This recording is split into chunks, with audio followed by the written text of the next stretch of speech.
I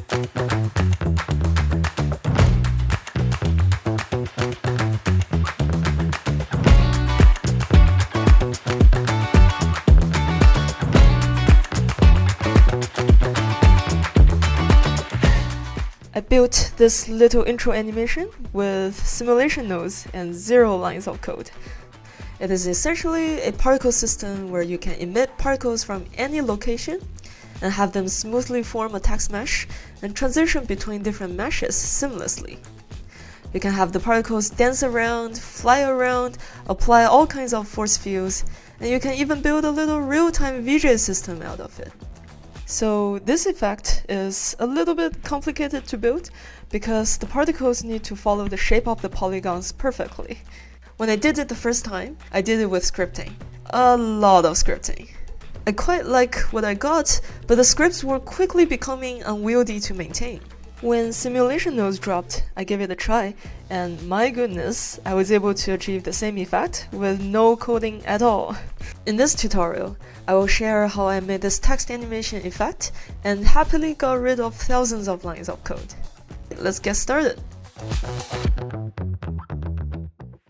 Alright, so first thing first, the Blender version that I'm using is an experimental version of Blender 3.5.0, and the particular version I'm using is this release from November the 24th. Before we start, let's think about the whole game plan.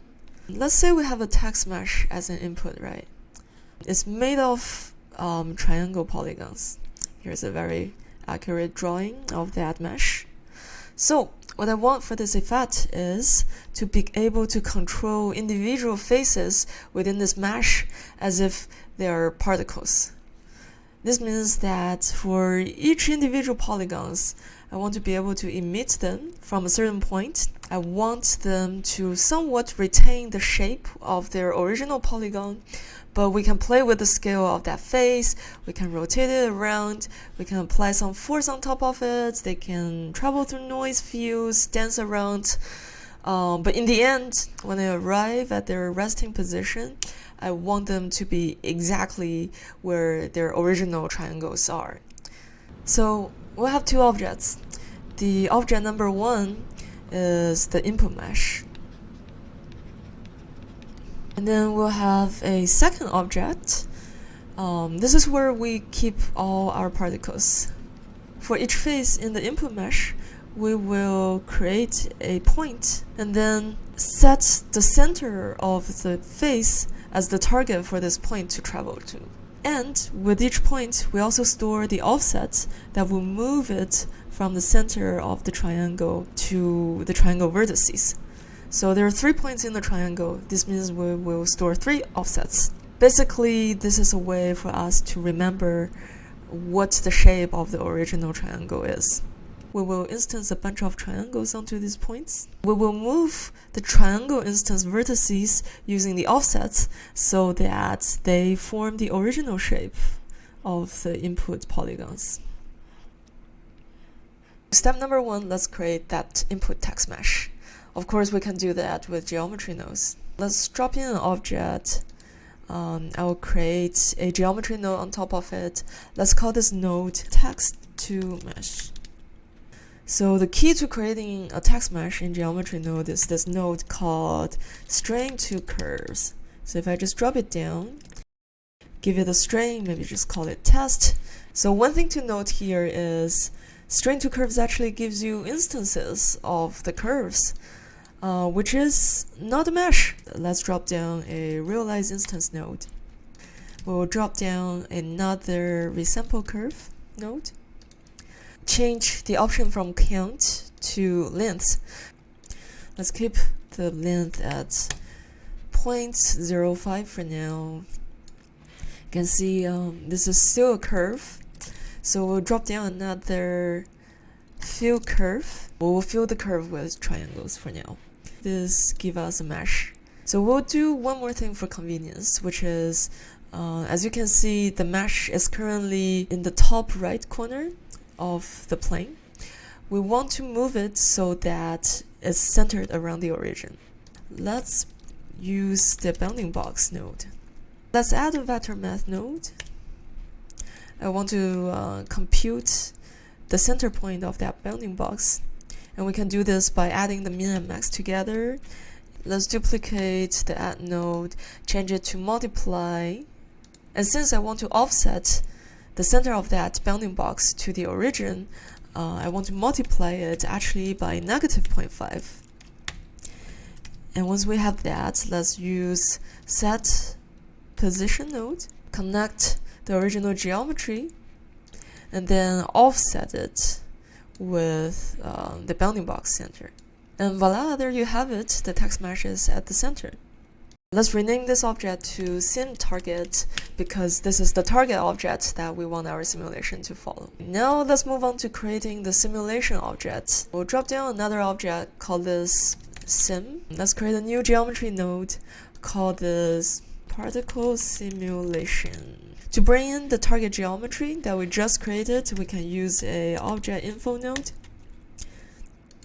You can select the sim target as the object. If we just plug geometry to the output geometry, as you can see, we have the mesh there. So let's do one thing really quick, which is to change the render mode of the target mesh into wireframes. You can do that by going to viewport display as wire. This will allow us to be able to see the geometry a little better. So let's go to our simulation node, unplug this. So what I want to do now is to create a bunch of points so that they are placed at the center of each individual face for that target mesh. Let's create a mesh line node. This just gives you a line. Let's give it a very high count, such as 1,000. We will use the offset mode for now and change all the offsets to 0, 0, 0. And what this gives us is basically a bunch of points, 1,000 points, all placed at 0, 0, 0. To sample the faces of the input text mesh, we will use a sample index node. We want to sample the faces, and the value we want to sample are positions, which are vectors. Let's drop in a position field node. For index, we will use the face IDs for now. Let's drop in a set position node. We will feed the sampled face position as the position to set the mesh line to. And immediately, as you can see, there's already something pretty crazy going on. These are the face centers strained together by a line, which is what we want. Don't worry about the points being connected by a line because we won't actually use the line geometry. What we'll do instead is we will instance a bunch of triangles onto those points with a instance on points node. I will drop down a mesh circle node to create the triangles. Let's change the vertices to 3 and change the field type to n-gon. And if we plug this in, you can see a bunch of triangles. And if we make the triangles smaller, you can see that, the triangles are already roughly following the shape of the text. Alright, now let's move on to computing the offsets that will move the center to the triangle vertices. So we'll use a corners of faces node, and what this does is, given the index of a certain face, given the sort index, it will give you the index of the face corner. And with that index, if we use a vertex of corner node, that node will translate the corner index into an actual vertex index. One thing to pay attention here is the sort index. So basically all the face corners in Blender are sorted. If I give this node 0, for example, it will give me the face corner that is indexed by 0. And if I give it 1, it will give me the face corner that is indexed by 1. And if I give it 2, it will give me the face corner indexed by 2, which is effectively the third face corner because we're computer scientists and we come from 0. So this is basically how we will loop through the faces and get all 3 offsets. Alright, so we will use another sample index node, plug in the vertex index as the index to sample. The geometry is still the same geometry, And for the value, we want the position this time. Oh, and the key difference here is this time we're sampling the points in that geometry instead of faces. This gives us the position of that vertex. And there's still one step we want to do, which is to subtract the position from that vertex so that we get the offsets. So to do that, let's use a vector math. Instead of add, we want to subtract, and we want to subtract the center of the face position from the vertex position. Let's use another store named attribute node, and let's plug in the input geometry, and we want to store this attribute on the face itself. So we will call this attribute offset 0. Now, if I plug in the text mesh geometry here to the preview, now all the faces have an attribute called offset 0. Fantastic. To get the other two offsets, we basically repeat the same process 2 more times. And to avoid our node setup becoming extremely messy, I'm just going to create a node group here and put all of the sampling nodes into a node group. And let's call this node group compute offset.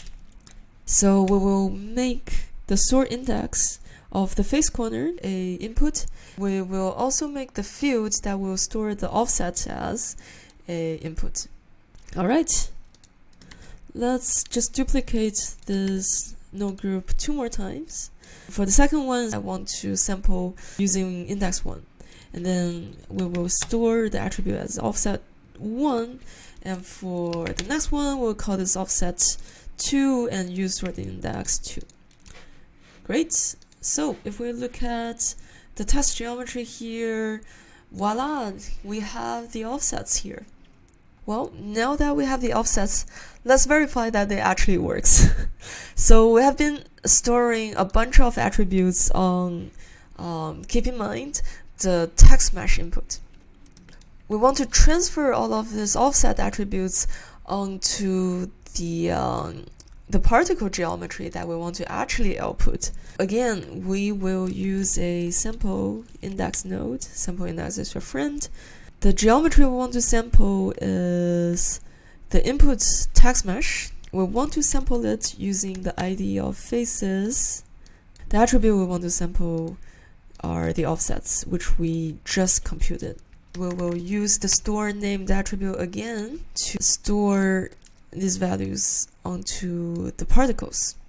And note this time we're storing them on the individual points instead of the faces. Let's just change the value type to vector and call this offset 0.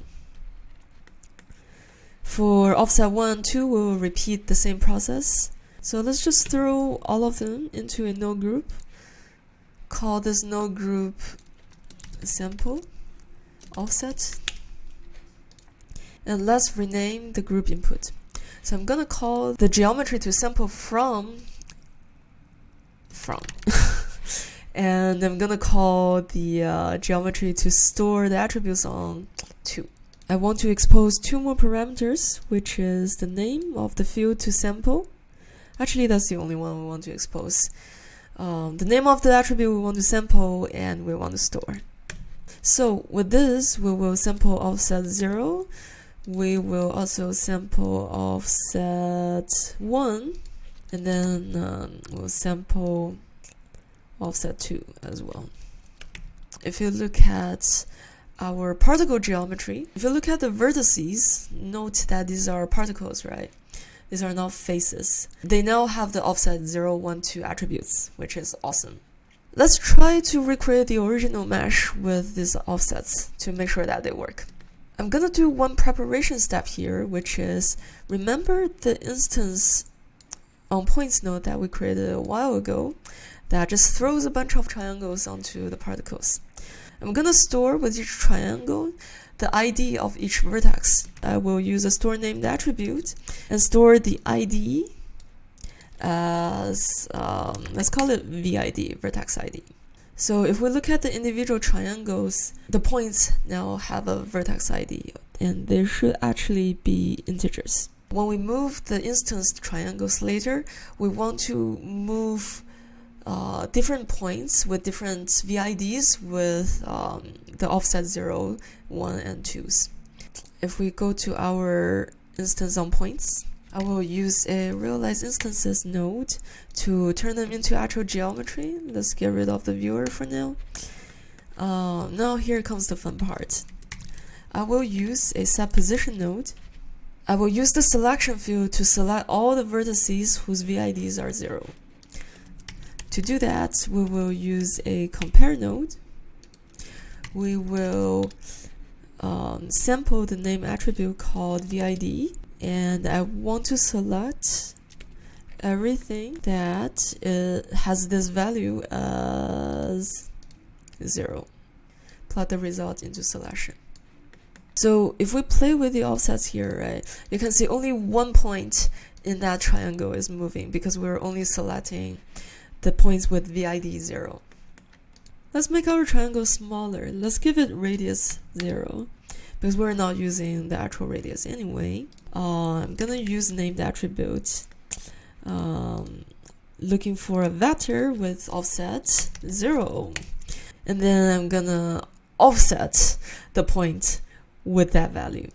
So this set VID 0, again we're gonna repeat this 2 more times for VID 1 and 2. I'm gonna group, let's call this node group set offset, and let's dive in and make vertex index a group input. This one is called VID. And then let's also expose the offset field name as an input. And we're just gonna copy this node 2 more times. One for VID and offset 1, and another one for VID 2 and offset 2. Let's connect everything, and there should be a mesh in the end. Interesting. Something is wrong because we're not seeing any geometry. Let's troubleshoot what's going on. So one thing I noticed that is quite funky is all of our offsets use the same number for vectors. So this usually means that somewhere an object type that should be vector is set to float. So let's look at where that can possibly be. Is it in our sample offset nodes? This looks suspicious. Why is it a float? So this is sampling the offset node. So this one should be a vector. Let's fix that. Let's reconnect all the values. And there, something something showed up, but it's still not quite correct.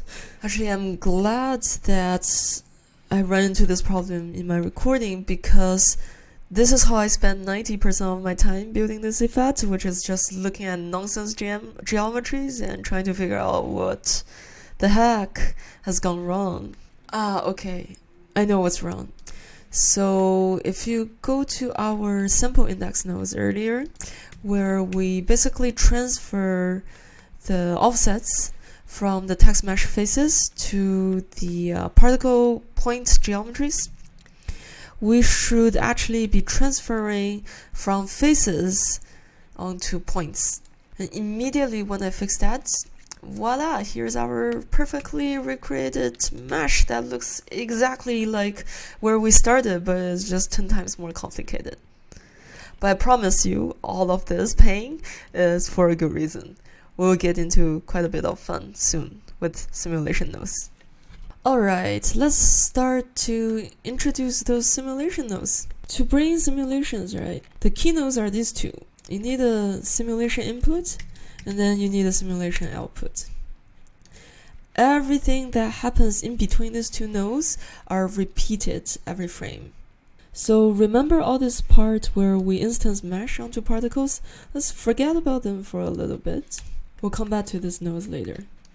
So if I just connect the simulation input and simulation output, nothing happens. And why is that? This is because when you work with simulations, you have to remember that simulations are updated when you go back to frame 1. So remember to go back to frame 1 when you don't see things updating. To illustrate the idea of simulation, I'm gonna drop down and set position. And for each frame, I want to offset the points by 0.1. Now if we run our simulation, the geometry is just flying off the screen. So how should the particle simulation work? Well, right now our particles are already at their target location, which is kind of like an end state of that simulation. So we're gonna change that such that they are emitted from a starting location. Within each simulation loop, which is one frame, we want to compute a force that points the particle from its current location to its desired location, inventing a little bit of law of physics along the way. Alright, I'm gonna shift things around a little bit here. So instead of setting our points immediately to the target position, I'm gonna store the target as an attribute. So let's drop down a store named attribute node here. Instead of setting the position, I want to store it as a target P attribute that is on the points as a vector. Let's get rid of this set position. So I'm gonna immediately feed all of these mesh line points into the target simulation. Let's move stuff out of the way a little bit.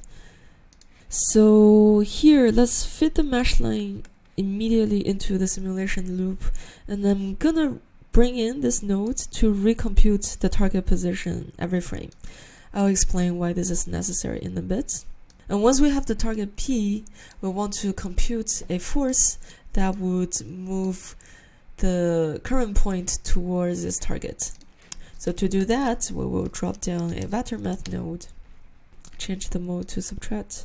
We will subtract the target, which we just computed as target P. So we'll subtract the current particle position, which can be retrieved from a position node from target P.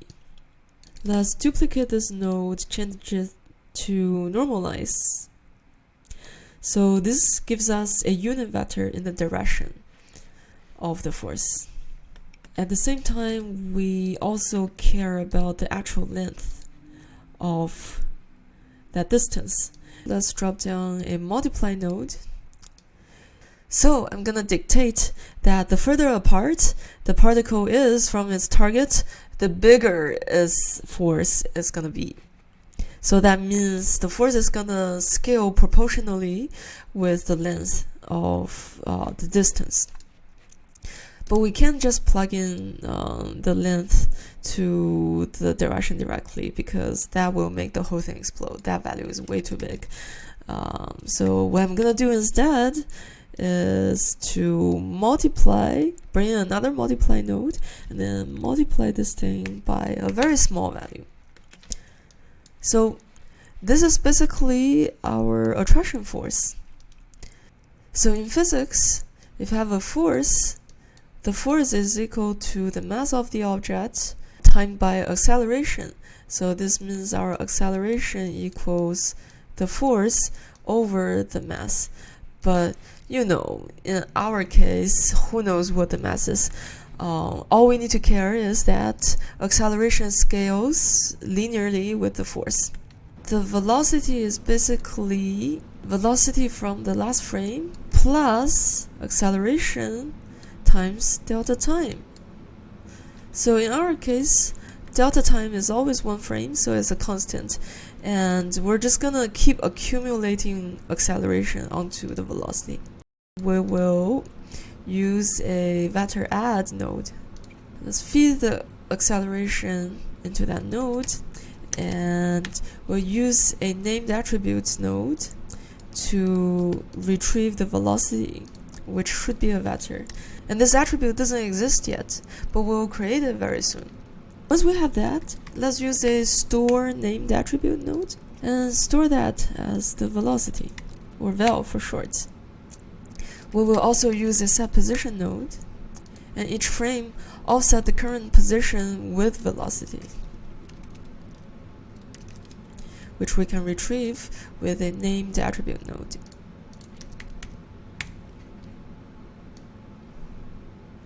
Alright, So this is quite a bit of math, but if you look at what's going on, this is actually just following this very basic formulas from physics. So in theory, this whole thing should work, right? Let's see if it works. Let's go back to 0. Great, nothing works. Let's see what's going on. Simple mistake. We forgot to connect these two nodes. So basically, it wasn't calculating the target P every frame just now. So let's try again. Alright, something is happening on screen, but it's still not looking correct. And hey, one telltale sign of what's happening is when you see a line that goes in the perfect 45-degree angle, this is usually a sign that something that should be type vector is using a type float. And I'm guessing this is this node here. Velocity should be a vector, it should not be a float. Okay, let's fix that. Retry. Still nothing happening.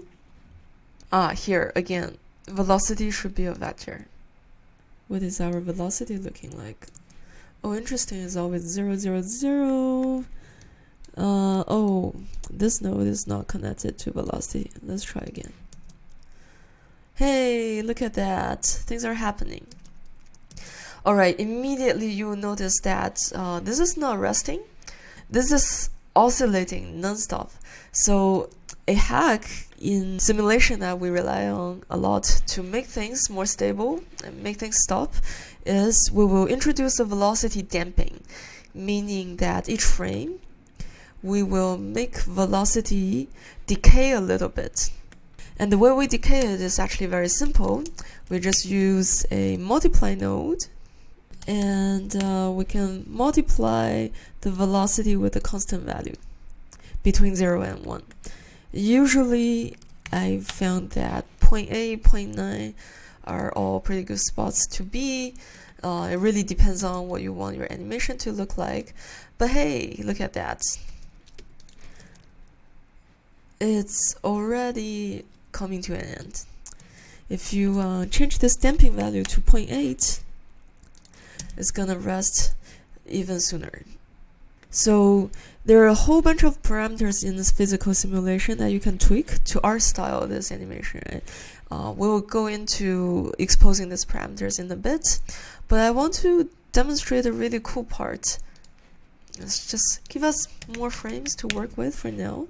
Because we're recomputing the target P every single frame, and we're also recomputing on the offsets every single frame, these values should update with the simulation target update. So what this means is if I move the simulation target around, it's not moving yet, and this is because we're using original as the transformation for the target geometry. If we change it to relative, and if I start to move the targets around, our particles should follow the target mesh, which is pretty cool. And you can do things like scale, you can rotate it, it should all work. Alright, going back to our simulation a little bit. Now that we have things moving, let's finish rendering the mesh so that we have a cool animation to look at. So I'm just gonna simply plug the output particles from the simulation into the instance to points node and then keep everything else the same.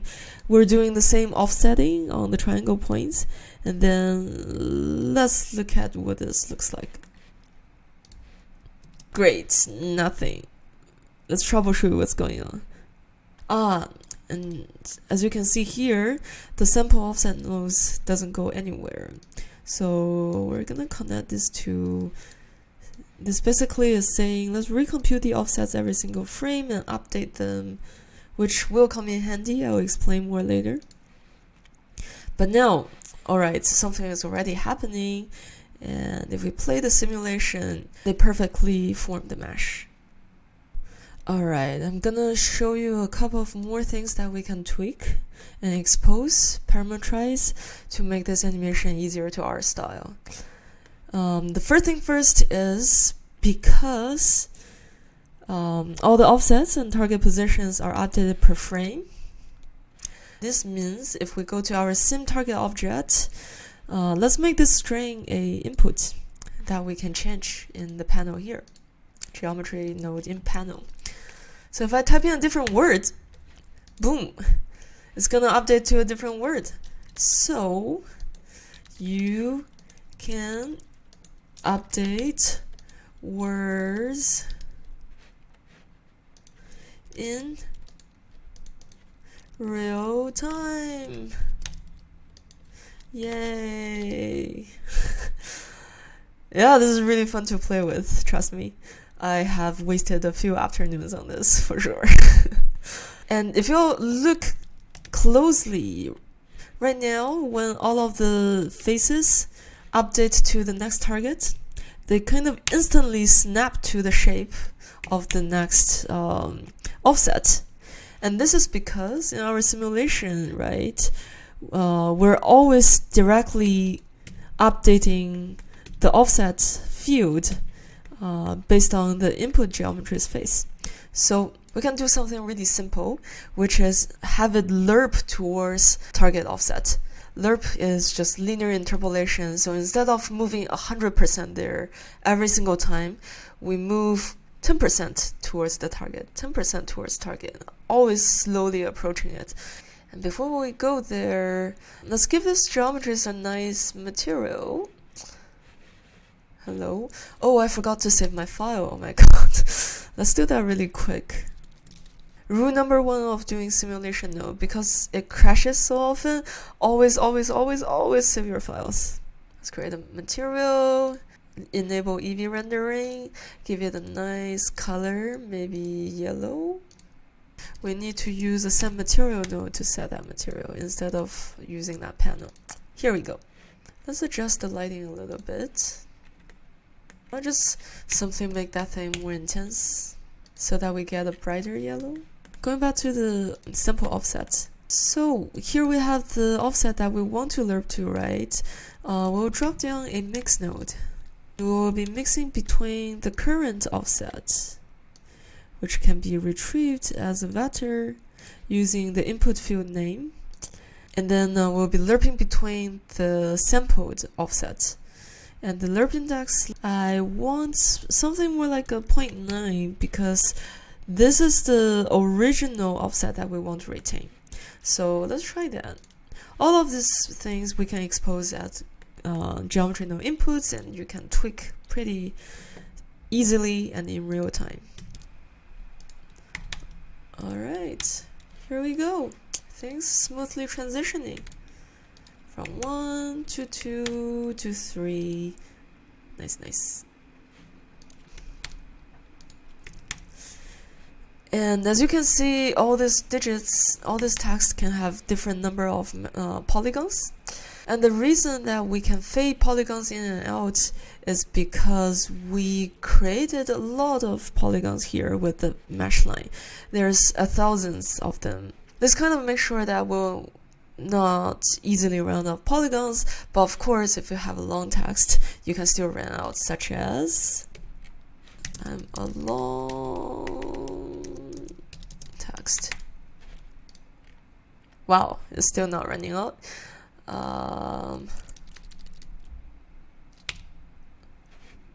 Here, as you can see, these letters are not getting any polygons. So if you ever see this happen, just remember to come back to the original mesh line and then crank up the count. It's always a trade-off between how much Blender can handle and how many polygons you can create. Another parameter that is important for polygon count is here, resample curve. So if you are resampling the curve with a little bit more resolution, which could be quite nice. Right now, the points are still kind of sparse. So if I change the sampling length to something like 0.2, the triangles start to get more granular. So the animation also looks quite different as a result. And honestly, I quite like it. It looks more like a, I don't know, finely grained fracture effect. It looks more refined.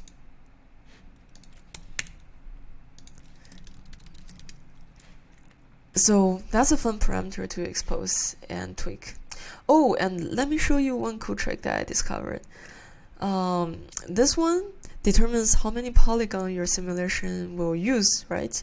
And if you change it, you basically shuffles all the polygons within your text geometry. And if you play with like dramatically different values, such as using 1 as a sampling length, you're not gonna get a lot of polygons for your mesh, which might be or might not be what you're looking for. I think some of this low poly text looks quite cool, right? This almost looks like a different font to me, and you can animate this value. This is where the insane part comes in. You can animate this value so that say at frame 11 this is 1, and then at frame 111 this is 0.01, which is really fine. And as you play the animation,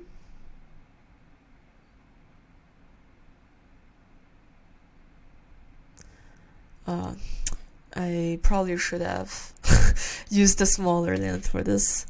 Let's do that. We don't have enough polygons. We need a bigger length, please. Alright, let's try playing this again.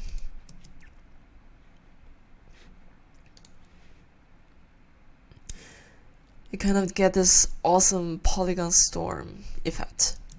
Another thing you can tweak is all the simulation parameters here. So remember, we're kind of just using a random number for the velocity damping and then another arbitrary number for how big the forces should be.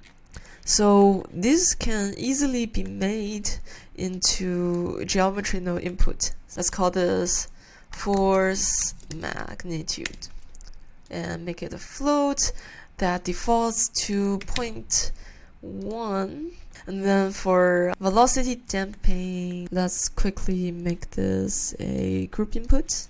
This one, I prefer to leave it as a fraction, meaning a number between 0 and 1, and have it default to 0.9. And let's just update the numbers on the actual geometry node. This should give the same effect.